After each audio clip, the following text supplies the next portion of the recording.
On m'a donné cette vieille montre sur une brocante tellement son état est catastrophique. Le vendeur m'avait dit de la mettre à la poubelle, mais aujourd'hui je veux lui montrer qu'il avait tort et je vais la faire renaître de ses cendres. Bon, pour être honnête, c'est vrai que j'avais rarement vu ça, elle est vraiment dans un état critique, mais à mes yeux, elle a un gros potentiel et en plus elle représente tout ce que j'aime, à savoir la montre populaire que tout le monde ou presque pouvait s'acheter dans les années 70. Elle a dû être stockée des années sans son fond de boîte, donc le mouvement a vraiment morflé.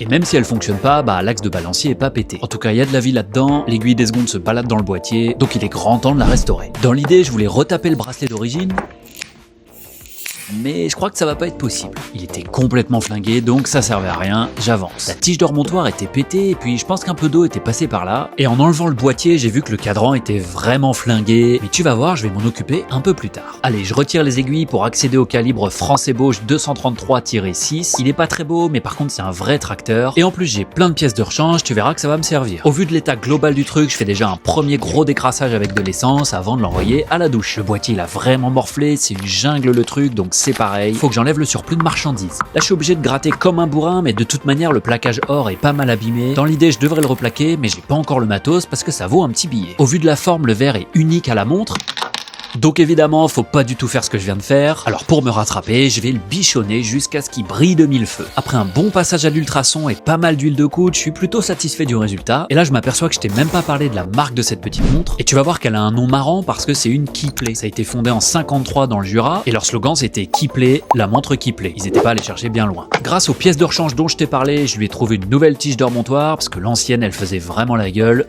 Maintenant c'est mission couronne et une fois que c'est trouvé, ça marche carrément mieux. Allez, je repose le balancier et puis la belle repart, c'est toujours satisfaisant. En plus elle fonctionne super bien, elle prend 300 degrés d'amplitude, c'est nickel. Pour le cadran, j'ai eu un gros problème, c'est que les index se barraient en poussière. Donc j'ai décidé de le repeindre à la main et aux teintes d'origine. Mission périlleuse à souhait, mais plutôt réussie dans l'ensemble. L'aiguille des secondes était aussi bien fatiguée et vu que j'avais toujours ma fibre artistique, j'en ai profité pour lui faire un ravalement complet. Bon, après que ce soit pour le cadran ou les aiguilles, faut pas non plus zoomer trop fort, c'est clairement pas mon métier de faire ça. Une fois que c'est sec, il me reste plus qu'à tout reposer. Maintenant je dois chasser la lunette et le verre, alors je mets de ma petite potence que j'ai pas payé cher donc est pas extraordinaire, je galère un peu mais ça fait le taf. Je mets à taille la tige de remontoir pour pouvoir tout réemboîter et te présenter la résurrection de ce petit ovni des années 70. Personne voulait s'occuper d'elle, elle était abandonnée donc je lui ai donné une deuxième chance et quand je la vois comme ça je me dis que j'ai bien fait. Elle brille de partout et elle pète le feu avec son nouveau bracelet. En tout cas ce qui est sûr c'est que cette petite Keyplay, moi elle me plaît vachement.